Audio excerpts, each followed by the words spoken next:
Sarah Chen stood at the kitchen window of their penthouse apartment, watching the city lights blur through her tears.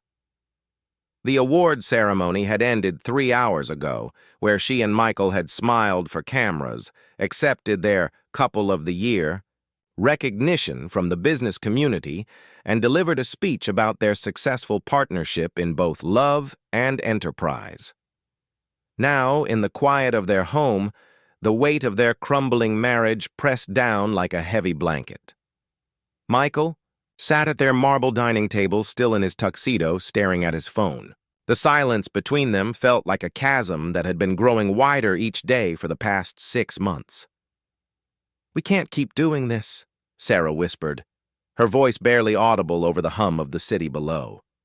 She turned to face her husband of 8 years.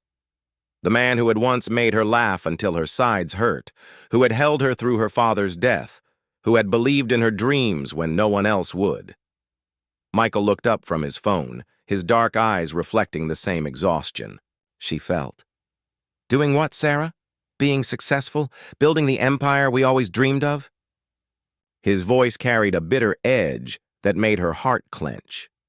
Their technology company, Chen Tech Solutions, had grown from a small startup in their garage to a multi-million-dollar corporation. They had everything they had worked for: the penthouse, the cars, the recognition, the financial freedom. Yet somewhere along the way, they had lost each other in the pursuit of their shared ambition. "You know what I mean," she said, moving closer to the table but not sitting down. "We're strangers living in the same house. We schedule meetings with each other through our assistants. When was the last time we had dinner together without discussing quarterly reports or investor meetings?" Michael's jaw tightened. "This is what we wanted, Sarah. This is what we worked 18-hour days for, what we sacrificed our social lives for, what we destroyed our marriage for." The words hung in the air like smoke from a fire. Michael stood abruptly, his chair scraping against the hardwood floor. "Don't be dramatic. Marriages go through rough patches. We're just busy right now with the merger talks and—" "The merger talks ended 2 months ago, Michael," Sarah's voice cracked. "And the product launch before that, and the expansion project before that.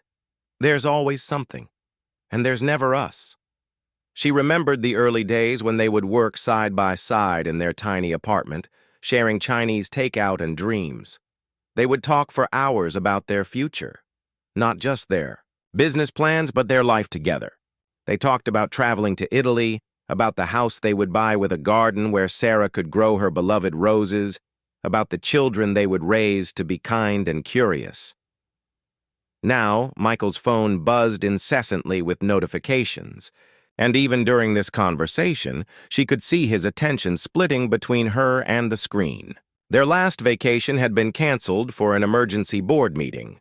Their last romantic dinner had been interrupted by a call from their Tokyo office. Their last real conversation had been about hiring a new marketing director. "I made dinner reservations for tomorrow night," Sarah said quietly. "Just us. No phones, no work talk. Can you do that? Can you give me 2 hours of your undivided attention?" Michael looked at her as if she had asked him to climb Mount Everest in flip-flops. "Sarah, you know tomorrow is impossible. I have the conference call with the German investors at 7, and then the presentation prep session with the team, and what about us?" The question came out louder than she intended. "What about your wife?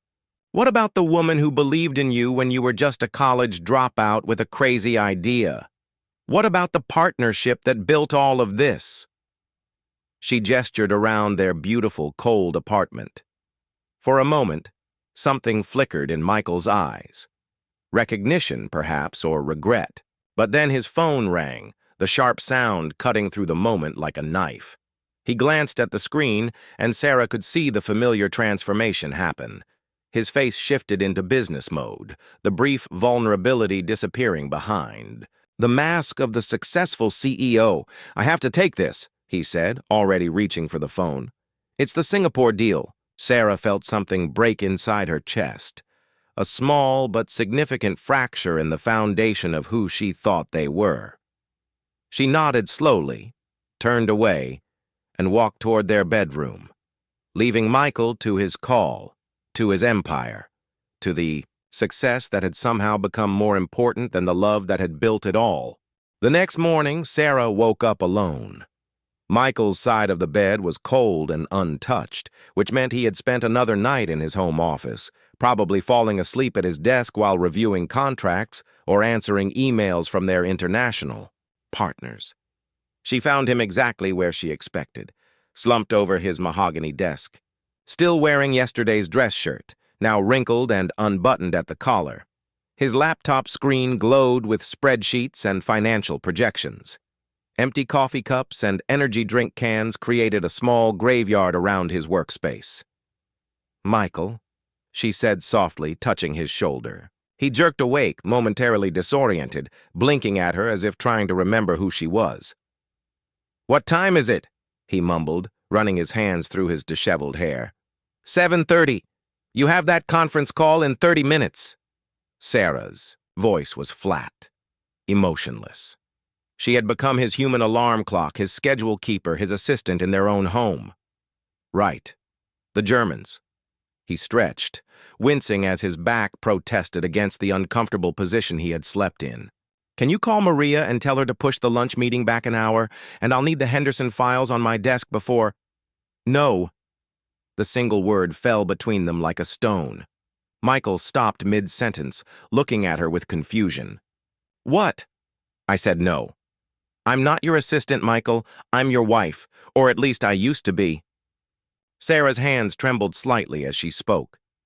"Do you even remember what today is?" Michael's brow furrowed as he grabbed his phone to check the date.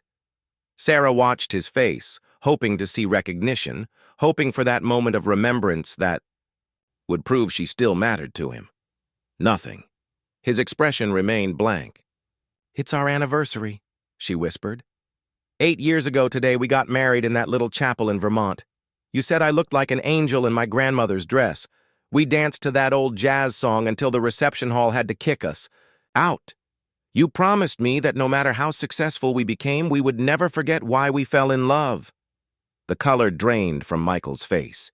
He opened his mouth to speak, then closed it again.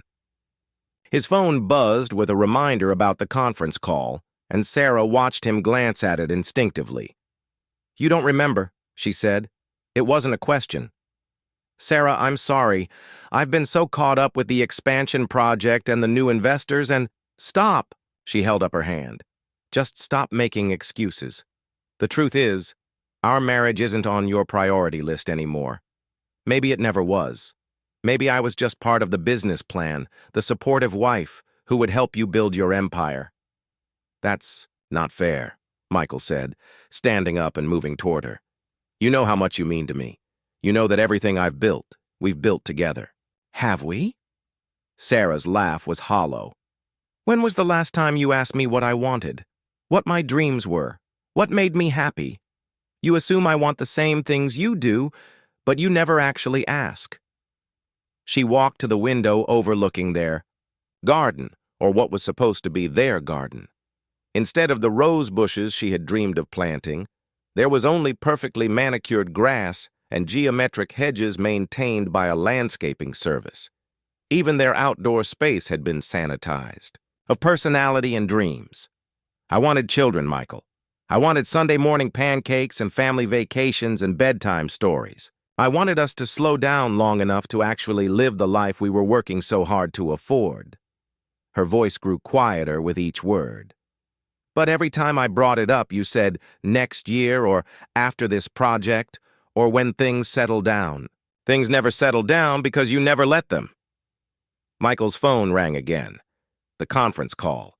Sarah watched him stare at the screen, and in that moment, she knew what he would choose. She had always known. "Take your call," she said, turning away from the window. "I'm going to spend our anniversary alone, just like I spend every other day." As she walked toward the door, she heard him answer the phone with his practiced business voice, cheerful and engaged in a way he hadn't been with her in months. Good morning, gentlemen. Thank you for taking time for this call.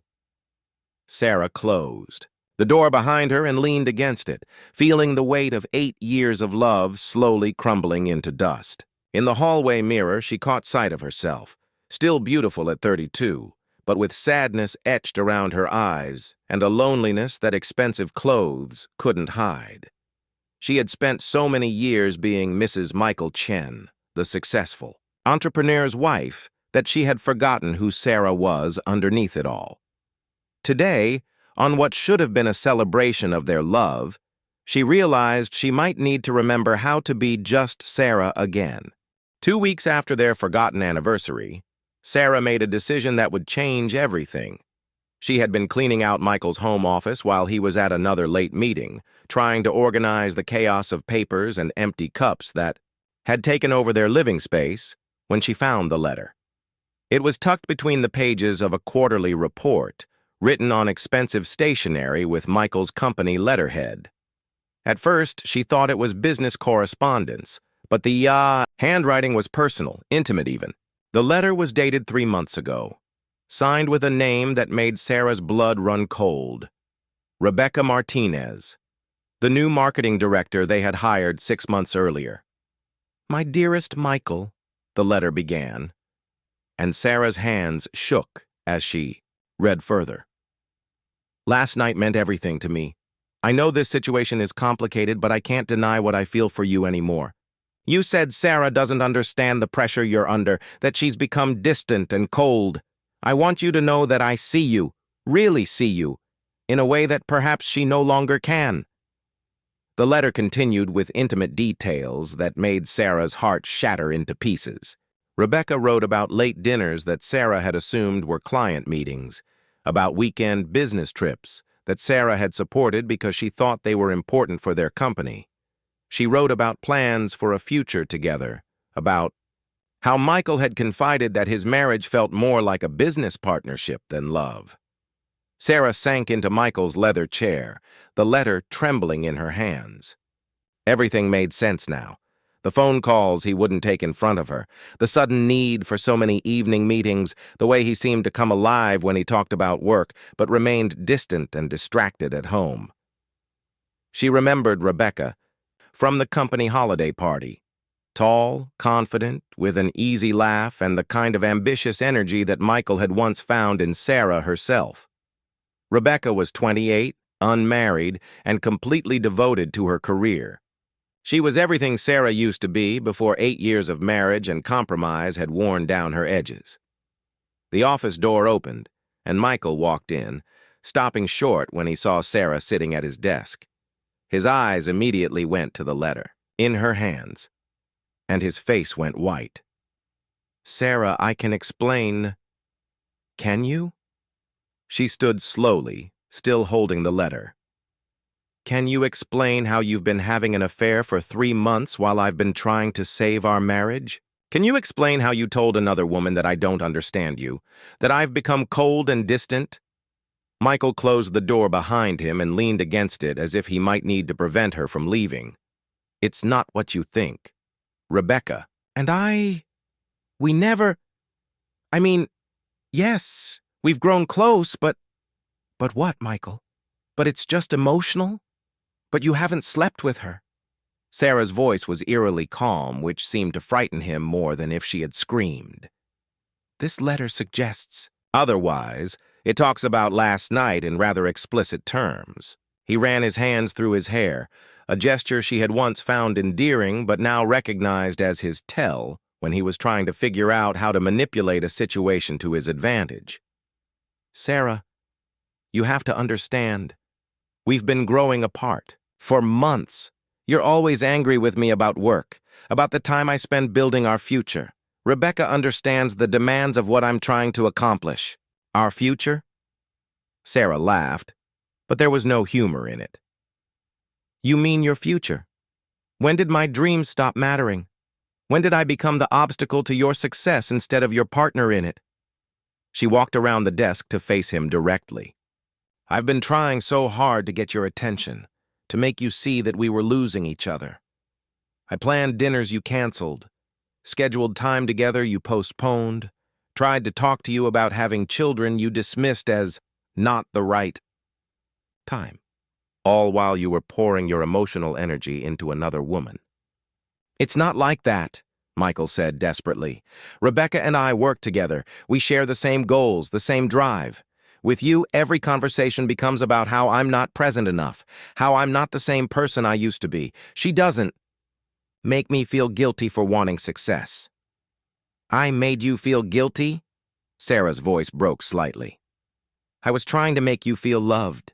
I was trying to remind you that there was more to life than quarterly profits and investor meetings.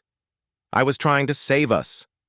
She looked at him standing there in his expensive suit, this man she had loved for over a decade, and realized she didn't recognize him anymore. Somewhere along the way, he had become someone who could justify betrayal by blaming his victim for not being supportive enough of her own abandonment. I want you to leave, she said quietly. Sarah, please. We can work through this. We can go. To counseling? We can... No. She held up the letter. This isn't just about Rebecca. This is about who you've become, who we've become. You've been emotionally absent from our marriage for months, and instead of trying to fix what was broken between us, you found someone else to fill the void. Michael's phone buzzed with a text message. Without thinking, he glanced at it, and Sarah saw Rebecca's name on the screen. Even now, even in this moment of crisis, he couldn't resist checking his messages. You just proved my point, Sarah said softly. Even now, she's more important than this conversation. Pack a bag, Michael. Go stay at your office or with Rebecca or at a hotel. I don't care, but I want you out of our home tonight. As he stared at her, perhaps finally understanding the magnitude of what he had lost, Sarah turned and walked out of the office, leaving him alone with the ruins of their life together. The penthouse felt enormous and eerily quiet after Michael left. For the first time in 8 years, Sarah was truly alone with her thoughts, without the constant hum of his phone calls, the clicking of laptop keys, or the background noise of his restless energy filling every corner of their home. She spent the first 3 days in a state of shocked numbness, moving through the motions of her daily routine, while her mind struggled to process the complete collapse of everything she had believed about her life. She called in sick to work, claiming she had the flu, which wasn't entirely untrue. Betrayal felt like a sickness that had invaded every cell of her body. On the 4th day, her best friend Emma showed up at the door with groceries, tissues, and the kind of fierce loyalty that only comes from 20 years of friendship. You look terrible, Emma said, pushing past Sarah into the apartment. When was the last time you ate something that wasn't ice cream or wine? I don't remember, Sarah admitted, following Emma into the kitchen.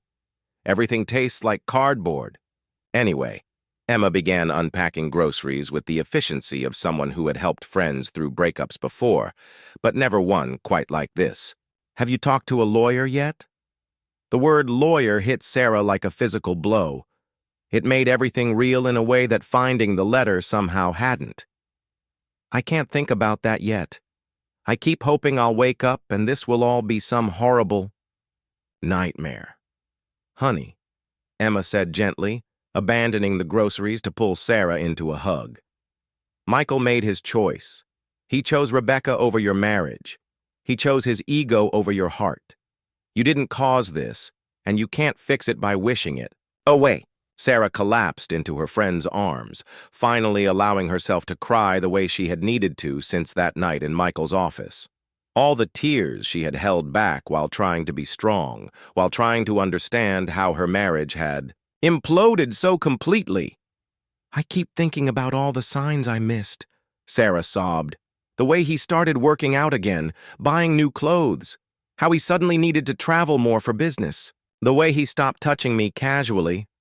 You know, those little moments throughout the day when couples just connect without thinking about it.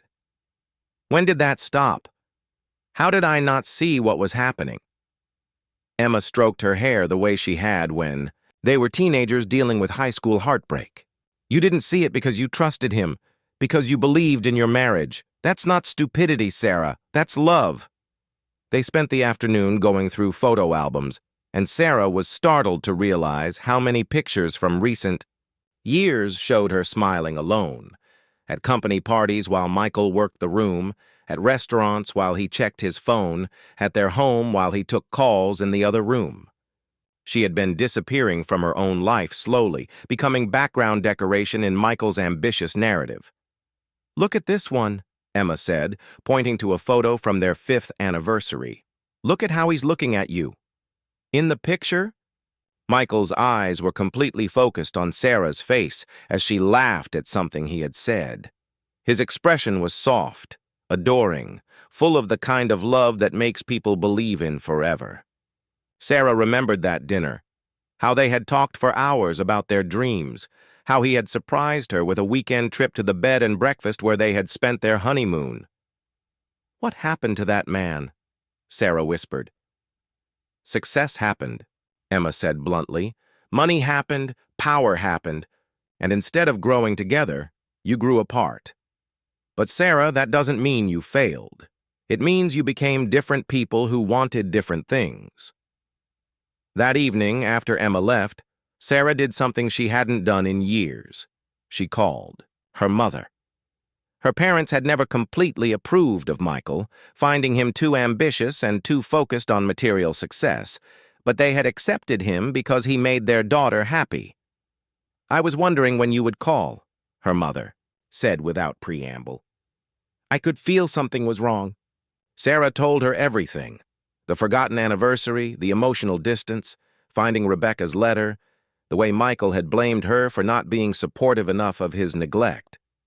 Her mother listened without judgment, making small sounds of sympathy and understanding. "Do you remember what you used to want before you met Michael?" her mother asked finally. The question caught Sarah off guard. She realized she had been Sarah and Michael for so long that she couldn't remember what just Sarah had dreamed about. "I wanted to be a teacher," she said slowly. "Elementary school. I wanted to help children learn to love reading the way you taught me to. You gave up your teaching certification program to help Michael start the company. It was the right choice at the time. We needed my income from the business more than we needed my dreams." "But what do you need now?" her mother asked gently. Sarah looked around the expensive penthouse with its designer furniture and perfect aesthetics and realized that none of it felt like home anymore. It felt like a museum of someone else's success story, a shrine to achievements that had cost her everything she had actually valued. "I need to remember who I am," she said finally. "I need to figure out what Sarah wants. Not what Sarah and Michael wanted, not what Mrs. Michael Chen was supposed to want. Just me." For the first time since finding that letter, Sarah felt something other than pain. She felt the tiny seed of possibility beginning to take root in the ruins of her old life. Maybe losing Michael wasn't just an ending. Maybe it was also a beginning. 3 weeks after Michael moved out, he requested a meeting. Not through their lawyers, not through a formal intermediary, but with a text message at 11 o'clock on a Tuesday night that simply said, "We need to talk. Can I come over tomorrow?" Sarah stared at the message for a long time before responding with a single word: "Okay." She spent the next day preparing herself emotionally for whatever he might say. Part of her hoped he was coming to fight for their marriage, to apologize and beg for another chance. But a larger part of her, the part that had been growing stronger each day since he left, suspected this meeting was about business, either the divorce proceedings or their company, Chentech Solutions, which they still co-owned despite the personal wreckage between them. Michael arrived at exactly 7 o'clock, punctual as always. He looked different, thinner, more tired, with shadows under his eyes that suggested he hadn't been sleeping well. He wore a suit she didn't recognize, and she wondered if Rebecca had helped him pick it out. "Thank you for agreeing to see me," he said formally, standing awkwardly in what used to be their living room. "Sit down, Michael. You're making me nervous, hovering there like a stranger." He perched on the edge of the couch, keeping distance between them. I've been thinking about what you said, about who I've become, about what we lost. I wanted to explain. Are you still seeing her? Sarah interrupted. Michael looked surprised by the directness of the question. Rebecca and we're working through things. It's complicated. It's not complicated, Sarah said calmly. Either you're with her or you're not. Either you're here to fight for our marriage or you're here to discuss the divorce. Which is it? The silence stretched between them like a chasm. Michael opened his mouth several times as if to speak, then closed it again. Finally, he said, I don't know if I can be the husband you need me to be. Sarah felt something settle inside her chest, a kind of peaceful resolution. That's the most honest thing you've said to me in months. I do love you, Sarah. I need you to know that. But I also love what we built together, what I'm still building. I love the challenge, the success, the feeling of creating something bigger than myself. And Rebecca understands that drive in a way that I don't, Sarah finished. Yes, you've made that clear. Michael leaned forward, his hands clasped tightly together. I know I handled this badly. I should have talked to you about how I was feeling instead of letting things drift. I should have ended our marriage before I started something with Rebecca. But Sarah, we both know we've been unhappy for a long time. I wasn't unhappy with you, Sarah said quietly. I was unhappy with us, with what we had become. There's a difference. I wanted to fix it. You wanted to replace it. She stood up and walked to the window, looking out at the city lights that had once seemed so romantic and now just looked cold. I've spent the last 3 weeks thinking about our relationship. Really thinking about it. Not just the affair, but everything that led up to it. She turned back to face him. Do you remember why we started Chen Tech? Not the business plan reasons, but the real reason? Michael looked confused by the question. To be successful. To build something lasting. No, Sarah said. We started it because we wanted to work together. We wanted to build a life where we could be partners in everything. We used to talk about how lucky we were to have found someone who shared our dreams, who we could spend all day with and never get tired of their company. She saw recognition flicker in his eyes, followed quickly by something that looked like grief. But somewhere along the way, you stopped seeing me as your partner and started seeing me as an obligation, someone who demanded your time instead of someone you wanted to spend time with. And honestly, Michael, I probably stopped seeing you as the man I fell in love with and started seeing you as someone I had to compete with for your own attention. Michael stood up suddenly, running his hands through his hair in that familiar gesture. So what do we do? How do we fix this? We don't, Sarah said simply. We can't go backward, Michael. Too much has been broken. Too much trust has been lost. And more importantly, we've both discovered that we want different things now. She moved to the bookshelf where their wedding photo sat among business awards and achievement plaques. In the picture, they looked so young, so certain that love would be enough to carry them through anything. I don't want the life we built together, she continued. I don't want the constant pressure to be more successful, to make more money, to climb higher mountains. I want simplicity. I want connection. I want to matter more than quarterly projections.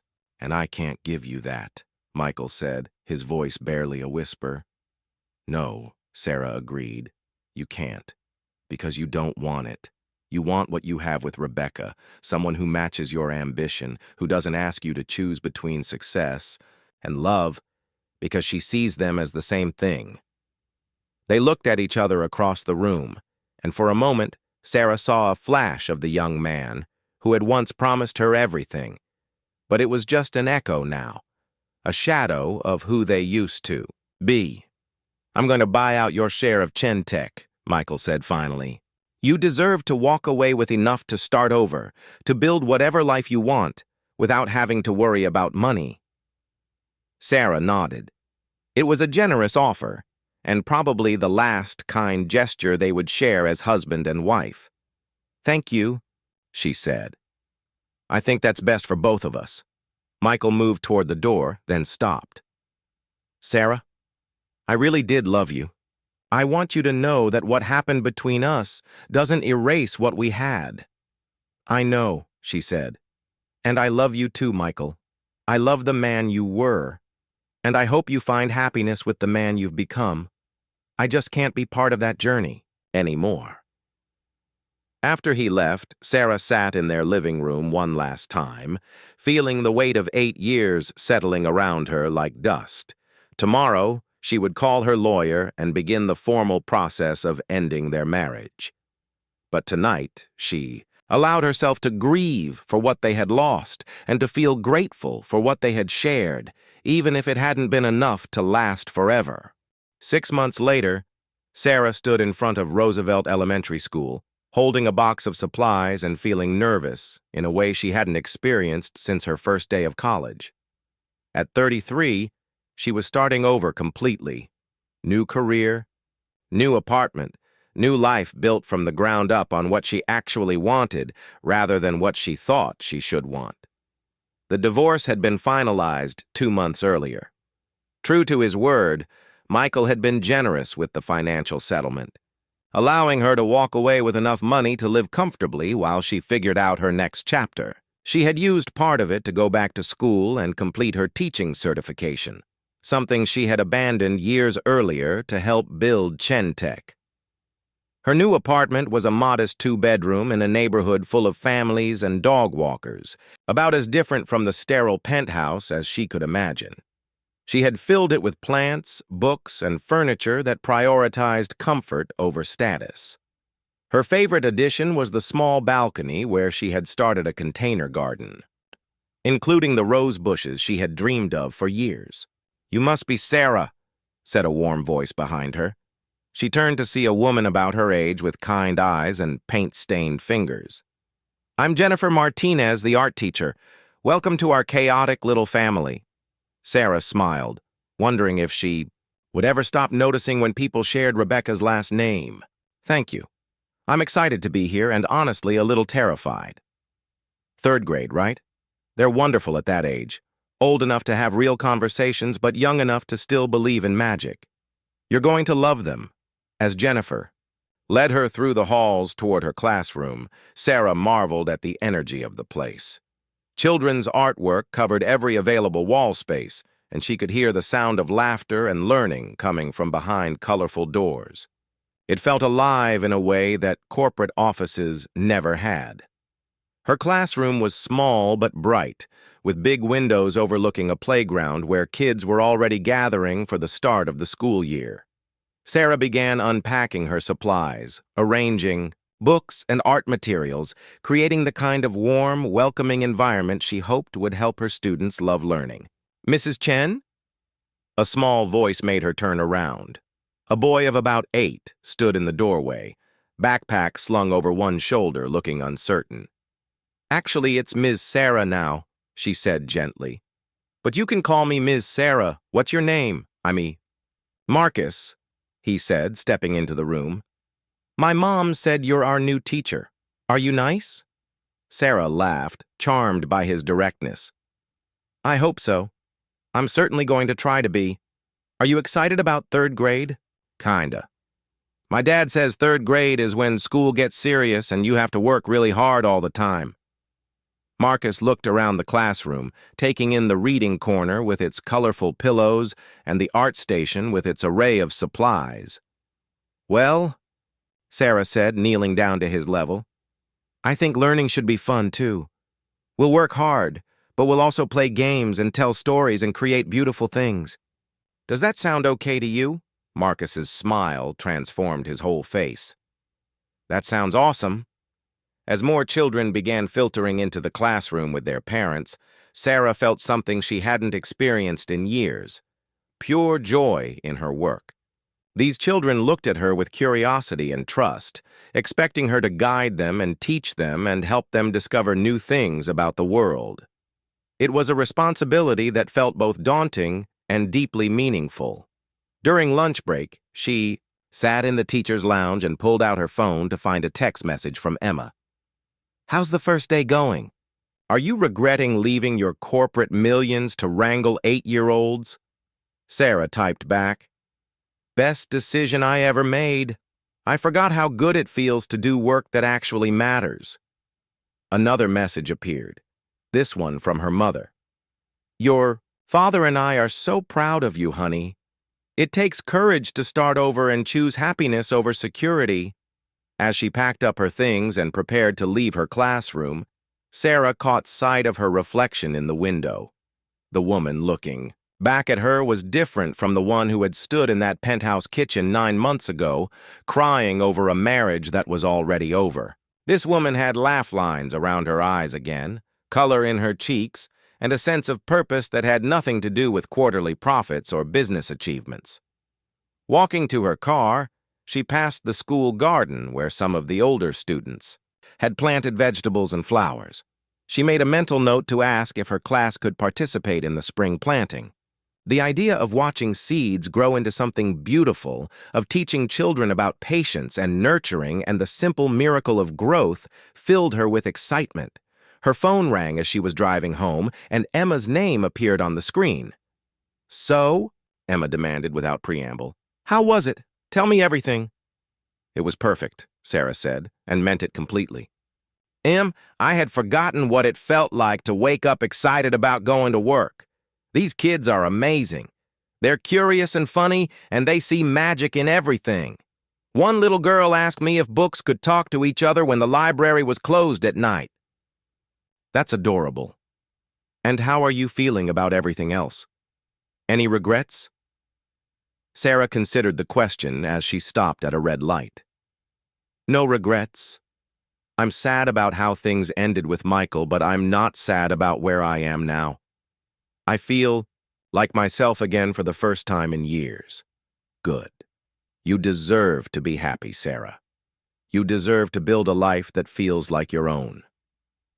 That evening, Sarah sat on her small balcony with a cup of tea, watching the sunset paint the sky in shades of pink and gold. Her roses were blooming, filling the air with their sweet fragrance. She had a stack of children's books beside her that she was reviewing for tomorrow's reading time, and she felt the kind of contentment that money couldn't buy.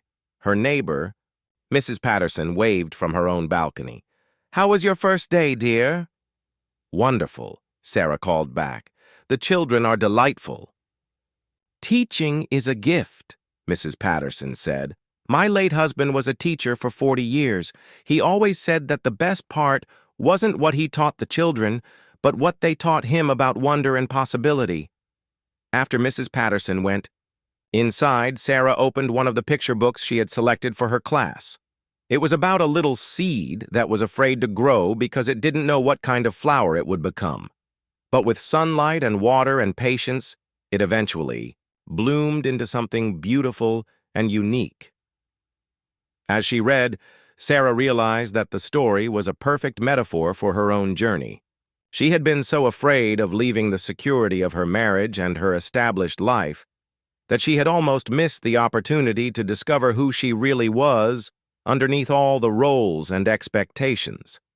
Now, at 33, she was finally blooming into the person she was meant to be. She had a career that felt like a calling, a home that reflected her true personality, and friends who supported her authentic self rather than the successful image she had maintained for so long. The last rays of sunlight faded from the sky, and Sarah went inside to prepare for tomorrow. She had lesson plans to finalize, materials to organize, and 22 little hearts and minds to nurture. It was exactly where she belonged. As she turned off the lights and headed to bed, Sarah caught sight of a photo on her nightstand. Not her wedding picture, which she had finally put away, but a picture Emma had taken of her just last week. She was sitting in her garden, reading, with the most peaceful expression on her face. She looked like a woman who had found her way home to herself. Tomorrow would bring new challenges, new opportunities to make a difference in young lives, new chances to grow and learn alongside her students. And for the first time in years, Sarah fell asleep excited about what the morning might bring, grateful for the difficult journey that had led her to this beautiful new beginning. Walked back. To her classroom, Sarah passed a bulletin board covered with children's drawings of their families. Stick figures with big smiles, houses with crooked chimneys, dogs that looked more like horses, all created with the kind of fearless creativity that adults spend years trying to recover. One drawing in particular caught her attention, a little. Girl had drawn herself standing in a garden surrounded by flowers, with the caption, "When I grow up, I want to be happy like flowers." The simple wisdom of it made Sarah's eyes well up with tears. She thought about Michael, who was probably in a meeting somewhere discussing profit margins and expansion strategies.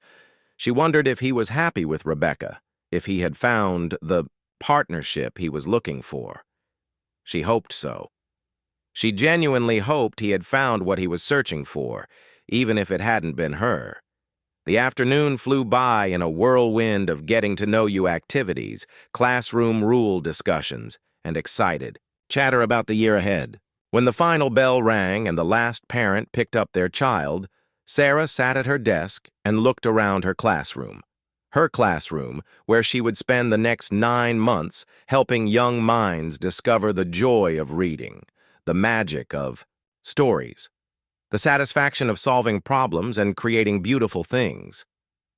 Her phone buzzed with one final message, this one from an unknown number. "Sarah, I heard about your new job from Emma. I'm happy for you. I hope you find everything. You're looking for, Em." She stared at the message for a long moment, then deleted it without responding.